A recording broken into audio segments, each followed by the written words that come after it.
दोस्तों, आज मैं एक्सप्लेन करूंगा 2024 में रिलीज हुई जेक गिलेनहॉल की एक मजेदार मूवी को, जिसका नाम है रोड हाउस। इस मूवी में आप देखेंगे एक UFC फाइटर की कहानी जिसका दिमाग थोड़ा अल्टर है। अगर एक बार सटक जाए तो वो सामने वाले की बैंड बजा देता है।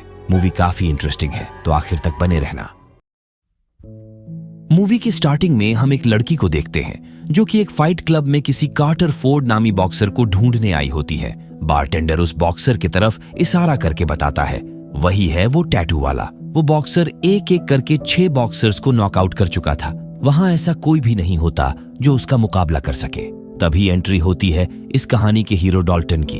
वो कार्टर का चैलेंज एक्सेप्ट कर जैसे ही रिंग में उतरा, उसे देख कार्टर की हालत खराब हो गई। वो तुरंत रिंग छोड़कर भाग गया। इस बात से अंदाजा लगाया जा सकता है कि डॉल्टन कितना खतरनाक फाइटर होगा। यहाँ के रूल्स के हिसाब से जो फाइटर रिंग में लास्ट तक टिकता है वही इस फाइट नाइट का विजेता होता है। इसीलिए डॉल्टन को विजेता घोषित कर जीत का इनाम दे दिया गया। पैसे लेकर जैसे ही वो क्लब से बाहर निकला, एक सट्टेबाज ने उसको ये कहते हुए चाकू घोंप दिया कि तुम्हारे वजह से मेरे 500 डूब गए। यानी वो बेशक कार्टर की जीत पर पैसा लगाया होगा।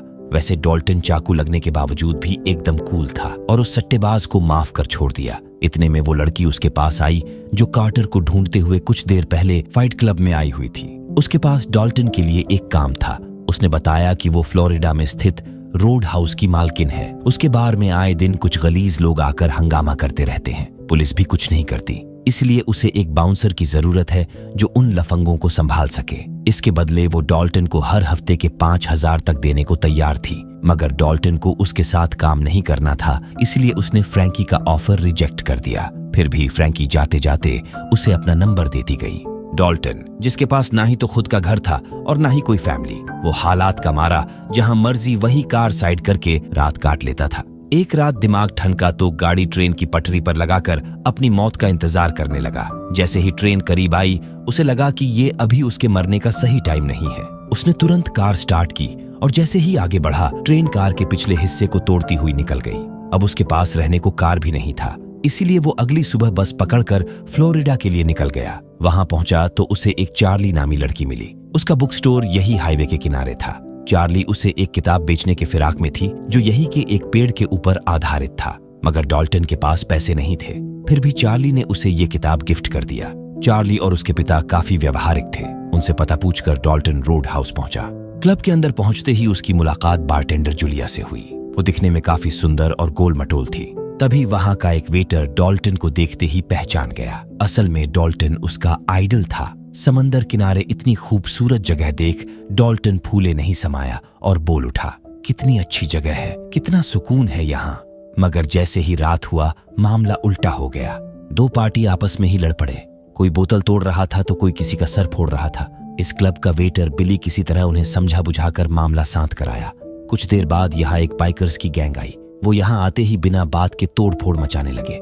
इस क्लब की ओनर फ्रैंकी के पास भी इतना हिम्मत नहीं था कि वो उनको कुछ बोल सके। इतने में वो गुंडे एक फीमेल वेटर से भी बदतमीजी करने लगे। तब डॉल्टन बीच बचाव कर उन्हें बड़े प्यार से समझाया, पर वो कहावत है ना, लात घूसों के भूत बातों से नहीं मानते।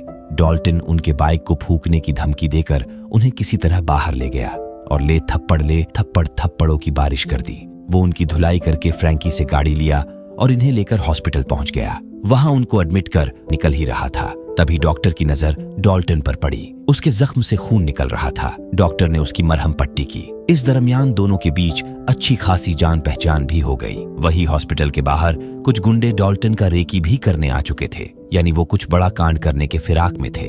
हॉस्पिटल से वापस लौटने के बाद फ्रैंकी ने डॉल्टन को सैलरी के पैसे दिए ताकि वो होटल में रहने वगैरह का जुगाड़ कर सके, पर डॉल्टन को ये जगह भाग गई थी। वही होटल यहाँ से काफी दूर था, इसीलिए वो फ्रैंकी के एक पुराने बोट पर ही रहना चाहता था। फ्रैंकी को इसमें कोई आपत्ति नहीं थी, लेकिन एक प्रॉब्लम जरूर था। वहाँ किनारे पर एक मगरमच्छ रहता था। कुछ दिन पहले उसने फ्रैंकी के डोगी को खा लिया था, इसलिए डॉल्टन को वहां रहना है तो उस मगरमच्छ से संभल कर रहना होगा। ताऊ भी उसे यही बात समझा रहे थे।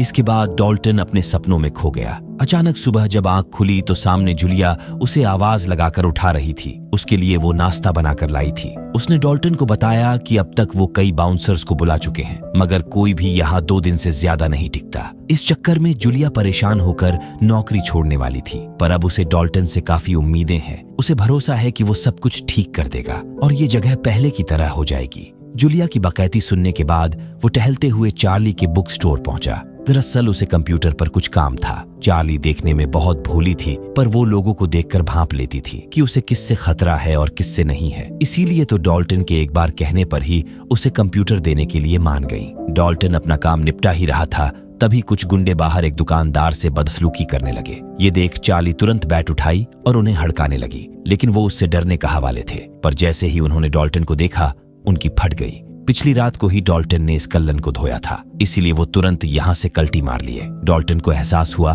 कि चार्ली को यहाँ दुकान पर अकेले नहीं रहना चाहिए, इसीलिए उसने उसके पेरेंट्स के बारे में पूछा। इस पर चार्ली ने जवाब दिया कि उसकी माँ तो 4 साल पहले ही मर गई थी। वही उसके डैड अपनी दूसरी जॉब पर गए थे, क्योंकि इस इलाके में किताब बेचकर घर चलाना इनके लिए बहुत मुश्किल था। डॉल्टन चार्ली की परेशानी समझने के बाद वापस रोड हाउस लौट आया। दूसरी ओर हमें उस विलेन को दिखाया जाता है जो अपने आदमियों को भेजकर रोड हाउस में तोड़-फोड़ करवाता रहता था। उसका नाम था ब्रैंट। वो चाहता तो था कि रोड हाउस में तोड़-फोड़ जारी रहे, पर उसका मेन आदमी डेल अभी भी हॉस्पिटल में ही भर्ती था, इसलिए ये उसके ठीक होने तक चुप रहे। इस दरमियान रोड हाउस पहले की तरह फिर से जगमगा उठा था। हर शाम टूरिस्टों की तादाद और बढ़ने लगी। इनका इनकम भी डबल हो गया। सब कुछ अच्छा चल रहा था। एक रात डॉल्टन बार से छुटने के बाद खाना खाने के लिए रेस्टोरेंट की ओर जा रहा था।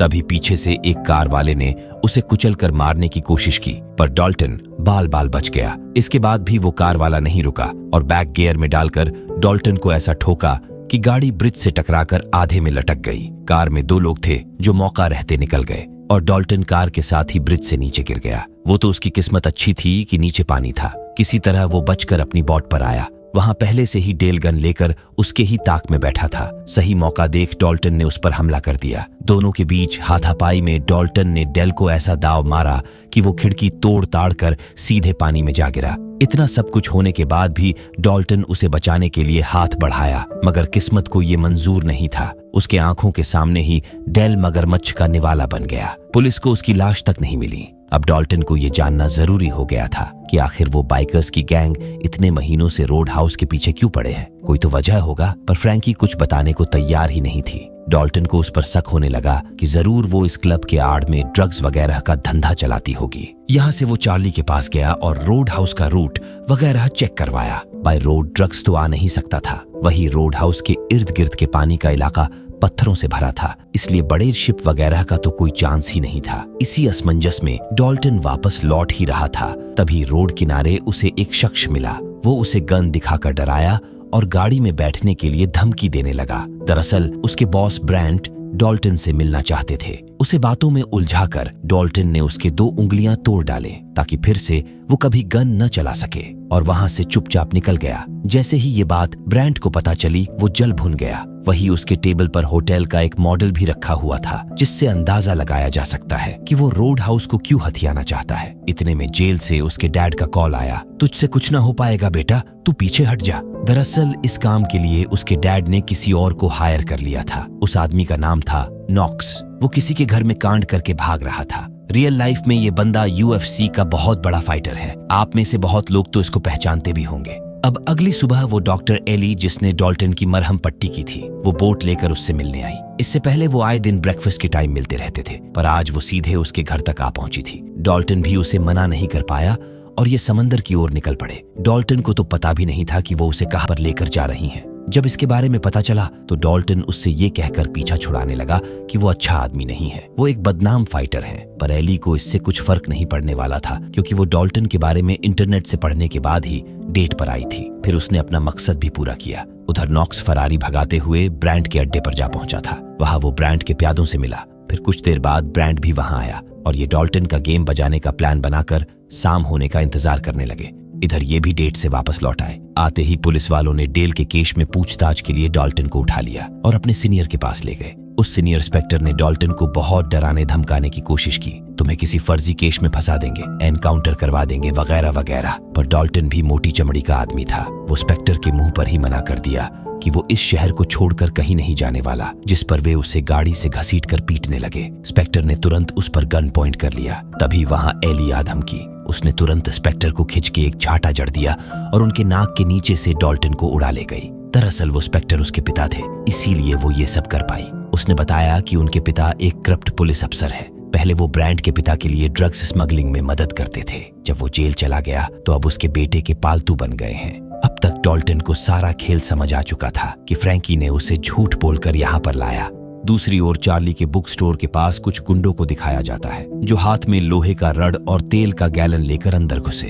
अब तक शाम हो चुका था। क्लब खचाखच लोगों से भरा हुआ था। इसी बीच नॉक्स यहाँ पर आया और जबरदस्ती एक लड़की को अपने साथ डांस करने के लिए डराने लगा। बेवजह ही तोड़फोड़ भी शुरू कर दिया। बिली बीच में आया तो उसे गोल्फ स्टिक से बुरी तरह पिटने लगा। अगले पल एक साथ 4 लोग उस पर टूट पड़े, मगर वो अकेले ही उन चारों पर भारी पड़ रहा था। ये देख उन लोगों में भी साहस आ गया जो पिछले कुछ दिनों से डर के मारे यहाँ दुबक कर बैठे रहते थे। वो सब एक दूसरे पर अपना गुस्सा निकालने लगे। डॉल्टन ने नॉक्स को समझाया कि उसे अपने आदमियों को लेकर चले जाना चाहिए, पर वो तो डॉल्टन की बैंड बजाने आया था। देखते ही देखते दोनों के बीच फाइट शुरू हो गई। उन लोगों ने डॉल्टन को पकड़कर इतना धोया कि उसका दिमाग ठिकाने आ गया। वो सब कुछ छोड़ छाड़ कर वहां से निकल ही रहा था। एली पुलिस कर्मियों को लेकर यहाँ आ धमकी, इसलिए सब वहां से कल्टी हो गए। इसके बाद डॉल्टन ने यहाँ से बोरिया बिस्तर बांधा और निकल लिया। जब वो चार्ली के बुक स्टोर से गुजर रहा था तो देखा कि उन माफियाओं ने चार्ली के बुक स्टोर को भी जला दिया है। पुलिस वालों से पता चला कि चार्ली और उसके पिता को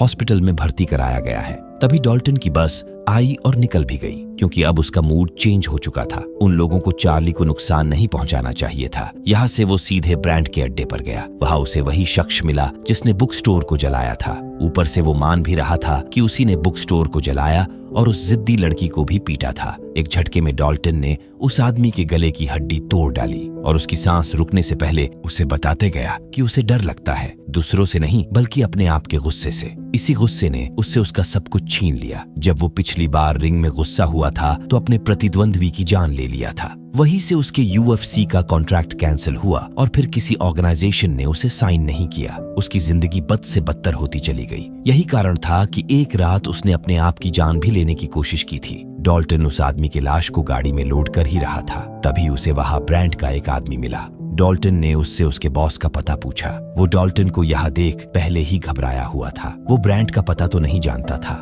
पर उसने ब्रांड के खास लोगों से सुना था कि कल सुबह 5 बजे वो लोग हार्वेस्ट की में पैसों का कुछ लेन देन करने वाले हैं। उसके बाद ये बाइकर भी डॉल्टन से वादा कर इस शहर को हमेशा के लिए छोड़कर भाग निकला। अगली सुबह डॉल्टन मीटिंग वाली जगह पर पहुंच चुका था। इस क्रम कांड में काफी पुलिस वाले भी मिले थे। इधर एक पुलिस वाला एक बक्सा बोर्ड की ओर घसीट कर ले जा रहा था। मौका देख डॉल्टन ने उसका गन छीना और उसी गन के हैंडल से उसके सर पर मारकर उसे बेहोश कर दिया। जब बक्सा खोला तो हक्का बक्का रह गया। पूरा बक्सा नोट के गड्डियों से भरा था। इसके बाद वो पुलिस वाले का गन लेकर रात को जिस आदमी को टपकाया था उसके सीने में 6 की 6 गोलियां उतार दिया, ताकि ऐसा लगे कि ब्रांड के अपने लोग ही पैसे के लालच में आकर उसके पैसे चुरा लिए। फिर उसने एक लकड़ी उठाया और पुलिस वाले के सर पे दे मारा, ये कहकर कि अब उसे महीनों तक कुछ याद नहीं रहेगा। अब अगले दिन डॉल्टन कुछ बड़ा कांड करने के लिए बम तैयार कर रहा था। इसी बीच डॉक्टर एली के डैड उसके पास आए। दरअसल उनका काम था ब्रांड के पैसों को सही सलामत उस तक पहुंचाना, पर डॉल्टन ने उनसे पैसे चुरा लिए। इसीलिए ब्रांड ने उनकी बेटी एली को उठवा लिया था। वो यहाँ एक पिता के हैसियत से मदद मांगने आए थे। डॉल्टन को समझ नहीं आया कि एली के डैड को कैसे पता चला कि पैसे उसके पास है, जिस पर एली के डैड ने बताया कि उनका डिप्टी जिसको डॉल्टन ने कोमा में भेजा था, असल में उसके साथ ऐसा कुछ भी नहीं हुआ था। डॉल्टन ने पैसे कहीं छिपा रखे थे, इसलिए ब्रांड का पता लेकर वादा किया कि वो पैसे लौटाकर उनकी बेटी को वापस लाएगा। कुछ घंटे बाद वो एली की बोट लेकर ब्रांड के पास पहुंचा। वहां पहले से ही एली के डैड मौजूद थे। उनके हंसते हुए चेहरे को देखकर तो ऐसा ही लग रहा था कि उनकी बेटी किडनैप नहीं हुई, और होगी भी कैसे। एली के डैड ब्रांड के पार्टनर जो थे, पर जैसे ही ब्रांड ने बताया कि वो सच में एली को उठवा लिया है तो उनके पैरों तले जमीन खिसक गया। दरअसल ब्रांड अपने पैसों के लिए किसी भी हद तक जा सकता था, क्योंकि उसी पैसों से तो वो अपना आलीशान होटल खड़ा करने वाला था। इसी बीच नॉक्स भी बोट लेकर यहाँ आ धमका। इससे पहले कि वो इन तक पहुंचता, डॉल्टन ने जो रिमोट बम बोट पर रखा था ब्लास्ट कर दिया। उसके चपेट में आकर ब्रांड के आलीशान बोट में भी पानी भरने लगा। इसी बोट के केबिन में एली भी फंसी हुई थी। किसी तरह डॉल्टन और वो बोट के डूबने से पहले ही बाहर निकल आए और उसी बोट में बैठ गए जिसमें पहले से ही ब्रांड मौजूद था। उनके झड़प के बीच पता ही नहीं चला कि कब वो किनारे तक पहुंच गए। मौका रहते एली और ब्रांड पानी में कूद गए, जबकि ब्रांड का भारी एक्सीडेंट हो गया। फिर भी वो बच तो गया था, पर रही सही कसर डॉल्टन ने पूरा कर दिया। तभी अचानक नॉक्स भी तोड़फोड़ करता हुआ यहाँ आ धमका। इसके बाद दोनों के बीच जमकर फाइट हुई। दोनों एक दूसरे से कम नहीं थे। भाई साहब दोनों जानवरों की तरह एक दूसरे को पीट रहे थे। बीच में ब्रांड बकबक करने आया तो लगे हाथ नॉक्स ने उसको भी निपटा दिया। इनकी फाइट काफी देर तक चली और फिर डॉल्टन ने नॉक्स को मार डाला। तब तक एली के डैड भी यहाँ आ चुके थे। उन्होंने डॉल्टन को बताया कि उसकी भलाई यहाँ से चले जाने में ही है, बाकी वो यहाँ जितने भी मर्डर हुए उनको वो संभाल लेंगे। एली भी यही चाहती थी। ब्रांड के मरने से रोड हाउस का भी मैटर सॉल्व हो चुका था। दूसरी ओर डॉल्टन अपने बस के आने का इंतजार कर रहा था। इतने में बस आई और साथ में चार्ली भी। वो उससे आखिरी बार बातचीत कर ही रहा था।